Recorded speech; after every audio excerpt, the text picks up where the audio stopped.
મિત્રો, આજે હું મારી સાથે થયેલો એક રિયલ એક્સપિરિયન્સ શેર કરવા જઈ રહ્યો છું. જેથી જો તમે Reliance Jio air fibre use કરતા હોય તો સાવધાન થઈ જાઓ. આ વિડીયો માત્ર કન્ઝ્યુમર અવેરનેસ માટે છે.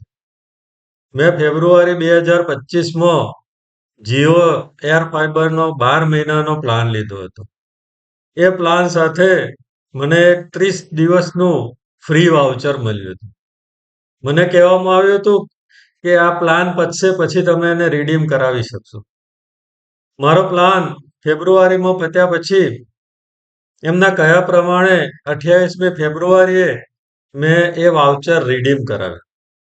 રિડીમ કરાવ્યું છતાં પણ મારું મંથલી બિલ જનરેટ થયું.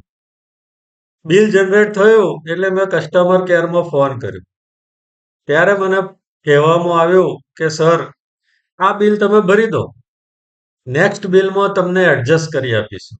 મેં તેમની વાતનો ટ્રસ્ટ કર્યો, વિશ્વાસ રાખ્યો. ફરી માર્ચ મહિનામાં એ જ રીતે બિલ જનરેટ થવા માંડ્યું.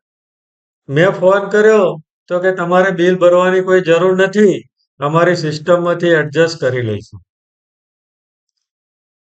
પણ 5 દિવસ પછી મને એક ઈમેલ આવ્યો કે 5 કલાકમાં જો તમે બિલ નહીં ભરો તો તમારું કનેક્શન બંધ થઈ જશે. ઘરે મારા બાળકોને ઇન્ટરનેટની જરૂર છે. તેઓ અભ્યાસ કરી રહ્યા છે એટલે મજબૂરીમાં મેં બિલ પે કર્યું. બિલ પે કરવાની સાથે લખ્યું, ઈમેલ પણ કર્યો કે ભાઈ મારું આ વાઉચરનો ઇસ્યુ પેન્ડિંગ છે એટલે હું મજબૂરીમાં ભરી રહ્યો છું, ફોર્સફુલી ભરી રહ્યો છું. ઘણી બધી વાર ઈમેલ કર્યો, ઘણી બધી વાર કસ્ટમર કેરમાં ફોન કર્યો. કસ્ટમર કેર વાળા કે ટૂંક સમયમાં તમારો ઇસ્યુ રિઝોલ્વ થઈ જશે.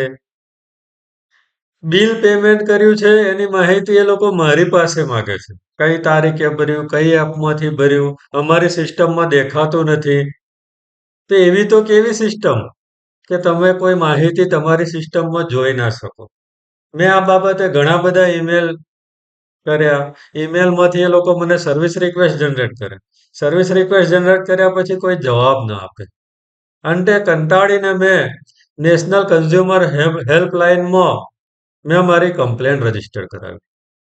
કમ્પ્લેન રજીસ્ટર કરાવી એટલે ફરી જીઓ એર ફાઈબર વાળા ચાલાકી કરી ગયા કે ભાઈ એક કમ્પ્લેનમાં મને એવો મેસેજ આવ્યો કે તમને કન્ટિન્યુઅસ કોલ કરવા છતાં 2 વાર ટ્રાય કર્યો તો તમારો કોલ લાગ્યો નહીં. સમજો, કોલ તમારો લાગ્યો નહીં એટલે અમે તમારી આ કમ્પ્લેન છે એને ક્લોઝ કરી દીધી. બોલો વિચારો. કોલ લાગ્યો નહીં એટલે એમને તો કર્યો જ નહીં હોય. મેં એમની પાસે પ્રૂફ માંગ્યા કે તમે મને કોલ કર્યો છે એનો પ્રૂફ આપો. તો કે એ પ્રૂફ અમે ના આપી શકીએ. તો તમે કોલ કર્યો હોય તો મારામાં ઇનકમિંગ કોલ દેખાય એ પણ નથી દેખાતું. તો એ લોકો કે અમે કમ્પ્લેન ક્લોઝ કરી દીધી છે, તમે નવી કમ્પ્લેન રજીસ્ટર કરો. મેં નવી કમ્પ્લેન રજીસ્ટર કરાવી. એટલે ચાલાકી શું કરી, નેશનલ કન્ઝ્યુમર હેલ્પલાઇનમાંથી બચવા માટે થઈ અને આ રીતે ચાલાકીથી બંધ કર્યું. મેં આ બાબતે આજે ફરીથી નેશનલ કન્ઝ્યુમર હેલ્પલાઇનમાં એની અપડેટ કરવાનો છું. પણ એ પહેલા થયું કે ભાઈ વિડીયો બનાવી અને લોકોને જાણ કરું. અને નવાઈની વાત એ છે કે ગઈકાલે મારું ફરીથી પણ ત્રીજું બિલ જનરેટ થયું. હજી પણ વાઉચરનું એડજસ્ટમેન્ટ મળ્યું નથી. જીઓ એર ફાઈબર વાળા કસ્ટમર કેરમાં કોઈ મને યોગ્ય જવાબ આપતા નથી. નેશનલ કન્ઝ્યુમર હેલ્પલાઇન જે કહેવાય ભાઈ કન્ઝ્યુમરનો આપણો રાઈટ છે એને પણ એ લોકો ગણતા નથી અથવા ચાલાકીથી એને તોડ કાઢે છે. અને નેશનલ કન્ઝ્યુમર હેલ્પલાઇન પણ મને ખબર નથી કેટલી મદદ કરશે, પણ હું એમનો વિશ્વાસ રાખું છું.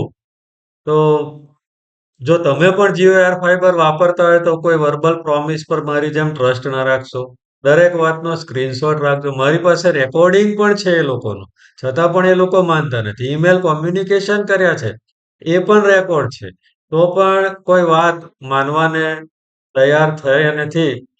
હું હજુ પણ રિઝોલ્યુશનની રાહ જોઈ રહ્યો છું. જો કોઈ પણ અપડેટ આવશે તો હું વિડીયોમાં જરૂર બતાવીશ. તમને પણ જો કોઈ આવો એક્સપિરિયન્સ થયો હોય તો કોમેન્ટમાં જરૂર લખજો. અને આ વિડીયોને અવશ્ય શેર કરજો કે લોકોને પણ ખબર પડે કે કેવી રીતે જીઓ એર ફાઈબર દ્વારા એ મોટી-મોટી જાહેરાત કરી ગ્રાહકને પૂરતી સર્વિસ આપતા નથી. વિડીયોને અવશ્ય શેર કરો.